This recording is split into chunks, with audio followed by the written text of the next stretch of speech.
Bonjour à tous, c'est Philippe de Frog Specialties en ce 245e anniversaire des États-Unis. Et oui, c'est le 4 juillet 2021 et je prends cette occasion pour répondre à une question qui revient très fréquemment sur l'expédition de vos voitures vers l'Europe. Alors, mes réponses sont de mon expérience personnelle avec le transporteur que j'utilise. Pas mal de mes collègues et concurrents utilisent le même transporteur. J'imagine mal d'autres transitaires avoir des procédures différentes, mais tout est possible. Ça parle aussi de notre situation ici sur la côte ouest, à Los Angeles, puisqu'ici je suis sur le port de Los Angeles, dans la ville de San Pedro. De l'autre côté de la baie, vous avez le port de Long Beach, donc ce sont deux choses tout à fait différentes, mais les procédures sont absolument les mêmes. Donc, pré-Covid, donc il y a 2 ans, voilà comment ça se passait systématiquement pour un départ de Californie. On achète la voiture, elle est payée, le vendeur nous signe l'acte de vente et la carte grise et on amène tout ça chez le transporteur maritime. C'est un transitaire, hein, c'est pas Maersk comme vous avez derrière. On n'a pas accès directement à la compagnie maritime à moins d'être un transitaire avec tous les documents qui vont bien, les examens, les diplômes, l'assurance et tout ce qu'il faut. Donc on passe par un transitaire qui est un agent qui est lié à toutes les compagnies maritimes comme Maersk, APL, Hamburg Sud et compagnie. Donc on amène la voiture chez le transitaire. Celui-ci vérifie que le numéro de série correspond au numéro de série qui est sur la carte grise, évidemment. Et la procédure est que si on amène la voiture lundi ou mardi, que tout est en règle, la voiture peut être chargée dans un container le mercredi ou jeudi. Et le container est amené par un camion, un semi-remorque, sur la zone portuaire le vendredi. Et la voiture peut être chargée le samedi dans le navire. Et le navire souvent part le dimanche vers 17-18 heures, puisque je viens souvent sur le port ici voir les navires partir. À partir de ce moment-là, un navire qui part sur le Pacifique mettait, dans le temps jadis, environ 35 jours pour arriver au Havre et 45 jours pour arriver à Fos-sur-Mer, à côté de Marseille. Donc ça, c'était dans une situation absolument idyllique avant le Covid-19. Il faut savoir quand même que avant que le conteneur puisse être chargé et qu'après vérification des documents de la voiture, etc., il fallait quand même demander un numéro de réservation au transitaire. Et ensuite, à moins d'avoir un conteneur complet, comme on a pu le faire avec certains clients professionnels en France, qui nous prenaient 4 voitures d'un coup, et donc en ce cas-là, le conteneur est entièrement consigné à ce client-là et peut partir rapidement.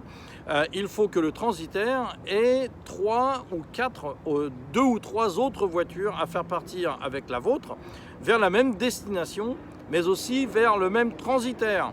Parce qu'il faut savoir qu'en France, vous avez un paquet de transitaires différents et tous les clients particuliers ont des préférences et veulent passer par Pierre, Paul, Jacques, Hubert ou Romain.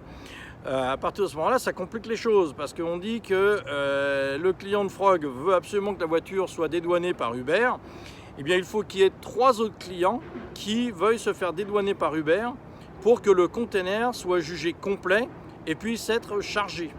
Donc ça peut prendre 15 jours, 3 semaines, 1 mois, suivant la période de l'année. En plein hiver, quand il n'y a pas de swap meet, de Pomona ou Long Beach ou autre, souvent les achats sont moins fréquents et donc il faut plus de temps pour assembler suffisamment de voitures pour les faire partir vers une destination et vers un transitaire spécifique.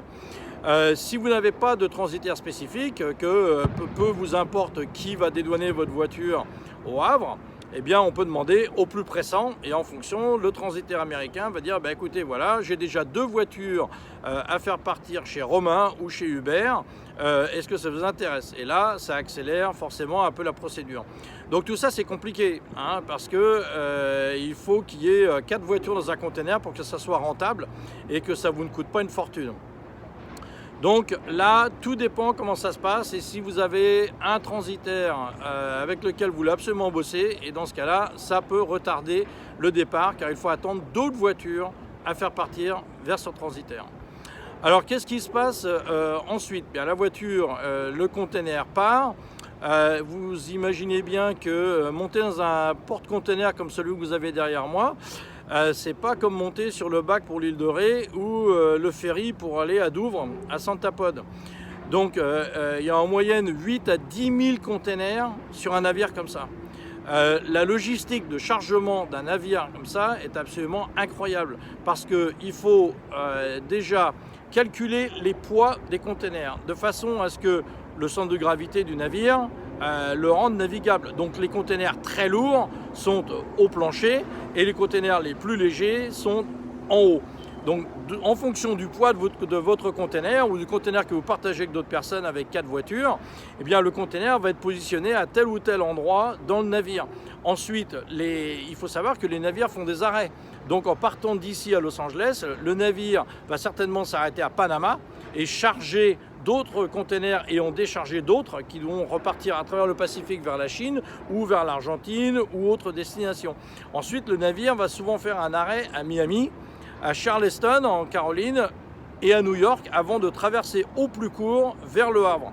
Donc tout ça, ça demande une logistique absolument incroyable et votre container il va être positionné sur le navire à un niveau spécifique en fonction des chargements et déchargements successifs avant d'enfin arriver au Havre. Ensuite, il faut charger, il faut savoir que malheureusement la France est toujours le parent pauvre de tout. Donc le navire, il va souvent aller d'abord à Rotterdam avant de revenir au Havre pour être déchargé enfin. Donc bien souvent les containers pour le Havre sont les premiers chargés sur le navire en bas. Donc c'est pour ça que ça prend plus de temps. Donc de nos jours, comment ça se passe avec le Covid? Il faut savoir qu'avec le Covid, ça a compliqué un tas de choses parce que l'économie chinoise a été à l'arrêt complet pendant 6 mois. Ils sont trouvés à court de matières premières, de besoins de biens essentiels.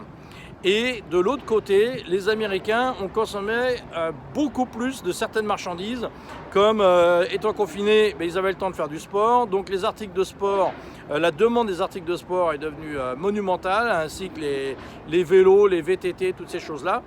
Donc il y a eu une énorme demande de matos venant de Chine vers les États-Unis et peu de bateaux repartant vers la Chine pour certaines marchandises. Donc il y a eu un déséquilibre phénoménal dans le transit entre la Chine et la côte pacifique de l'Amérique, ce qui a fait que les compagnies maritimes comme Evergreen, Maersk et compagnie ont dû faire des choix.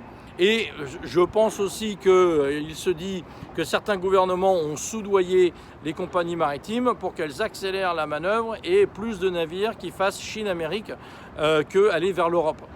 Donc le problème, il est là. Donc il y a un énorme déséquilibre. En plus, avec le Covid, beaucoup d'employés, de grutiers, de manœuvres, de conducteurs de chariots élévateurs et compagnie sont tombés malades ou ont été cas contact et tout. Donc on a manqué énormément de main-d'œuvre ainsi que de camionneurs. Donc il y a eu une pénurie de camionneurs pendant 3-4 mois et les containers s'accumulaient ici parce qu'ils n'arrivaient pas à être acheminés à leur destination dans les hangars dans la ville de LA ou ailleurs. Donc une énorme pagaille à ce niveau-là qui a fait que le transport maritime est dans une panade monumentale. Alors qu'est-ce qui se passe aujourd'hui? Et aujourd'hui, il faut s'estimer heureux de pouvoir expédier un véhicule en Europe, en ce qui nous concerne nous à Frog Specialties et en ce qui concerne vous, puisque vous nous regardez de France. Donc ce qui se passe à l'heure actuelle, c'est que il y a tellement de voitures comme l'euro est fort, et vous voulez des voitures classiques et autres, eh bien il y a plus de demandes d'espace dans les containers qu'il n'y a de containers dispo ou de navires surtout dispo. Donc ce qui se passe actuellement, c'est que en dehors de la procédure que je vous ai expliquée auparavant, eh bien maintenant, une fois que le container est chargé, il ne peut pas monter immédiatement sur le navire parce qu'on est 2 ou 3 navires en retard. Donc en théorie, on avait un navire par semaine qui allait vers le Havre et un tous les 15 jours qui allait sur Fos. Donc maintenant, ce qui se passe, c'est que les containers chargés sur les châssis roulants qu'on accroche sur les tracteurs de SMI sont entreposés dans un grand parking de l'autre côté de ce viaduc. Hein, donc quand vous allez vers Long Beach, là-bas, il y a un énorme parking qui contient probablement 5000 containers déjà préchargés, prêts à monter dans le navire. Et donc qu'est-ce qui se passe avec ça? Comme rien en ce triste monde n'est gratuit, eh bien le port fait payer du stockage sur le parking, la société de transport fait payer la location des châssis roulants, et les containers, comme il y a moins de rotation de containers, normalement ces containers ils vont, ils viennent, ils sont toujours chargés, ils servent à quelque chose. Et là, comme ils restent plantés sur le parking, eh bien on paye tout ça. Ce qui fait que le prix du transport maritime a augmenté de 25 à 30%. Je n'ai pas le calcul exact en pourcentage, mais en tout cas, ça fait mal parce que par container, on reçoit une facture de ce qu'on appelle le GRI et autres, donc le stockage du container sur la zone portuaire avant embarquement dans le navire. Et tout ça partagé par le nombre de clients dans le navire. Donc tout ça, ça fait que le transport coûte plus cher et prend plus longtemps. Donc quand on me demande, une fois l'achat effectué du véhicule, 2 jours plus tard, est-ce que ma voiture est dans le container? Non. De toute façon, chez vous, vous ne pouvez pas monter dans le TGV sans réservation, vous ne pouvez pas monter dans le ferry ou l'Overcraft ou autre, ou le train pour aller à Londres sans avoir fait une réservation. Et ça concerne que quelques centaines de personnes à chaque fois. Là, quand vous avez un navire comme celui-là, avec 8000 containers à bord, vous imaginez bien qu'on ne peut pas monter dans le navire en 5 minutes. Donc même en temps normal avant le Covid, ça prenait minimum 15 jours quand il y avait de l'espace dans le bateau. Et ça, c'était dans la période idyllique jusqu'à 2019. Donc voilà, donc ça se fait pas tout seul, c'est compliqué, ça demande de la patience et je vous remercie de votre patience. Évidemment, là maintenant, on est le 4 juillet, une voiture qui part aujourd'hui, bien vous ne l'aurez que fin septembre. Voilà, donc désolé, mais c'est plus que c'était. Hein, le coronavirus a mis tout par terre à tous les niveaux. Et donc voilà, tiens, pour vous dire d'ailleurs à ce niveau-là, à l'heure actuelle, un Américain sur 5 est en retard sur ses loyers. Par chance, les États ont interdit la mise à la rue des gens, parce que sinon on aurait des millions de gens à la rue. Et un Américain sur 8 ne mange pas à sa faim. Donc voilà, une autre statistique qui, j'espère, va rebasculer dans le bon. Donc voilà comment ça se passe. Hein. Là, donc cette nouvelle est valide au jour du 4 juillet 2021, en espérant que tout cela change bientôt. Et en attendant, merci de votre patience, merci de faire appel à Frog Specialties pour vos inspections et achats de voitures. Et nous vous reparlerons bientôt. À bientôt.